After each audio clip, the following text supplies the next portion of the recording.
Hello, welcome back. This is part 2 of Let's Play World of Warcraft. I'm currently level 2 and I've just looted a green pouch, which reminded me to look inside my bags because at this low level, despite the fact I've got heirloom items, you can of course loot things that you can put on because you're not wearing very much. You know, you're only wearing the basic thing. It's you only get shoes this early on the level. This is the last mob for this quest. There we go. That's 8 out of 8. Running around is quite slow at this low level. You know, you don't get a mount until actually they nerfed it level 30. I believe they nerfed it to. I have to check up on that one. And I will cheat and I will use my main to send over money to mount up, but only if needed. If I get to that level and I don't need to, I won't. Like I said, I'll be playing this as much as a new player as possible, without any help, without any boosts. Instances are something that was brought up to my interest. That was a reward though. If you choose red means you can't use it, white means you can. I have an add-on called a quick compare. It tells me what I'm wearing at the time. If it's better, accept it. If it's not better, choose the mail at this low level, the mail reward, or the weapon reward. If it's a weapon, choose either the staff or the sword because they're worth more money. I've got another quest which is delivery quest. That's a very simple quest type, delivery quests. You just literally take an item to someone else. Like I was saying, instance quests, instances even. I don't plan to do instances with this character. That was another level up, that is now level 3. I don't plan to do any instances because they can take too long and they can't go to plan. Three corrupted flowers. They can, you know, they're not plannable. If I was to do one, I'd probably record it separately. If it goes well, I'd upload it as a separate video. Simply as a guide for new players trying out instances, because I remember the first instance I ever did was I got boosted in Dead Mines and wasn't a good experience. I completely knew nothing what I was doing, running around. I was a rogue. My first character was actually a rogue, but I never finished it. Just a horrific experience, and I want to avoid that experience with new groups. Nothing, you know, not being offensive or anything to new players, but I'd rather avoid that completely than run around. This is a mage specific quest. You only get this if you roll a mage. If you roll a different character, then you wouldn't. This is how you train. You right click on a mage trainer. Obviously I'm a mage, you'd get a paladin trainer. That guy over there's paladin trainer, and you can learn skills every 2 levels until level 60, where it's every 1 level until you hit level 80. So every time you're level 2, 4, 6, 8 of any, and of course that's all the way through, you can learn new moves. I learnt the buff Arcane Intellect. To get to your new spells, you press P to get to your spellbook, click on the glowing icon, and Arcane Intellect is there. Right click, start that by targeting yourself. Which reminds me, do I have auto? I do not have target myself on, so I'll quickly do that. If you go to your interface and go to controls, no, sorry, that is not great. You want a combat, and you want auto self cast, which is means if you cast a buff without targeting anyone, you'll cast it on yourself, like so. There we go. Which wastes my mana, but it doesn't matter. Go out the back of this building here, and you'll come to more quests. If you press L, you can keep an eye on your quests. The tick means they're being tracked. That will change to complete or failed on some parts. Failing quests is rare, but it can be done. Collect 4 emitter spare parts and then return to this spot.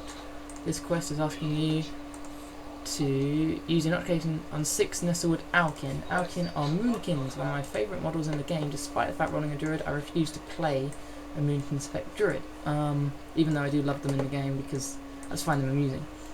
Quest helper will point out where I need to go. The funny 10 arrow things that look Star Trek symbols will tell you where the mobs are. The blue area is like the general area, you can find them. Hover over it will light up where they are. That's quite a big one. Basically, let's start off with, let's have it at the top, rescue the survivors. This one, it will come over and say, there we go, you need to travel in this general area to find a Draenei that's got himself into a bit of trouble. As you notice, if I press the letter V, you'll see character bars. Yellow mobs will not attack you unless you attack them. It's a very nice mechanism like it is. If you're running around and don't want to get in trouble, then yellow ones won't attack you. Neither will greens, but yellow ones you can attack, green ones you cannot attack in any way, shape or form. Green ones you cannot attack. The yellow ones you can, and therefore will attack you back. And over here are red ones. Now red ones will attack you if you get close enough. I'm not going to get close enough because I'm going to stay in range, but they will attack you if you get pretty much in their range. Now, when you're running around the later zones, all mobs, bad guys are called mobs if I may have used it before, have a range. Basically, if you're close enough to them, then you'll enter their range and they will aggro onto you. And you can run away from their range quite easily. You know, if you're on a mount or if you have enough space on them, then it's quite easy to escape a mob's range. But do be very careful when running around when you don't want to get in a fight, aggroing things. These are level 3, the same level as me. The higher the level above you, the more likely they are to have a bigger aggro. If they're lower level, you can get closer to them. But any mob, any level, if you go straight through them, you will aggro them. I've many times aggroed level 3, these levels, on a fully leveled character, and completely forgotten that they will go for you. So it's not anything to worry about, but it's something I must point out. Also, something I may have not noticed, if you hold down the shift key whilst looting or opening anything, you will instantly loot anything in it. See, this comes over with a cog, which means it is a node of some sort.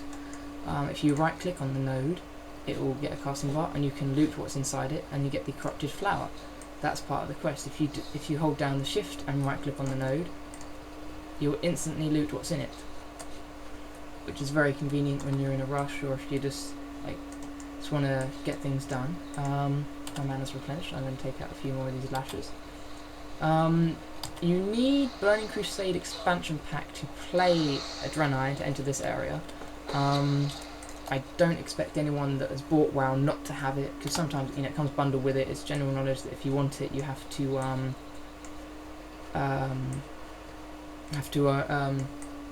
progress in the game. If you want to progress in the game, you have to buy Burning Crusade.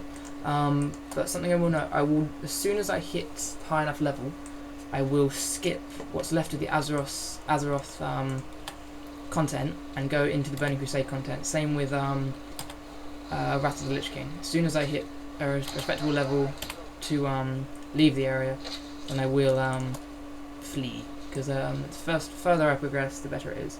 Now, for this quest, if you see Adrenai fallen over, he'll have a glow aura around him. He doesn't sparkle like some quest nodes will. To use him, target him, and then use your Gift of the Naru spell, which should have been on your hotbar when you started the game. If not, open it up and go to General, and it will be here in your racial abilities, your general abilities. Click on it, or click on it in there, and you will use it, and it'll res him as, well, not resurrect him, it will heal him and click the game. This will go into a cooldown, which has 3 minutes. Cooldowns are, that's really going to get in the way and bug me. Cooldowns are quite long. They can range from a day to 10 seconds, but they, later on in level you need to rely on them and really keep a good eye on them, because if you spam abilities and think, oh, this is extremely powerful, and go to use it again and you can't, that will be why. They also do use up a lot of mana for the long cooldown abilities, but that's not that much of a problem at this level because we've only got the one attack. And it uses up a lot of mana for this level, which is going to be very irritating considering I don't like drinking. If you do want to drink, you did have the drinks on your mana bar. Just right click on the water or food, you will sit down and begin to drink and replenish very quickly. However, if you get up and move or are attacked, you'll stop drinking immediately. You also cannot do it in combat, so you have to be out of combat to do it, which is useful. Well, not useful. It's irritating during the later fights, like with bosses, for example. And what else can I say? I think I'm covering all the basics here. I'm really not with it. It's 4:45 in the morning. This is in the UK, hence the voice and the accent. So I'm probably mumbling, but still I'm doing this. I shouldn't have done that. Why did I do that? And I will try and keep it as interesting as possible, but it depends how boring I get. I really cannot expect positive. Oh, out of bag slots.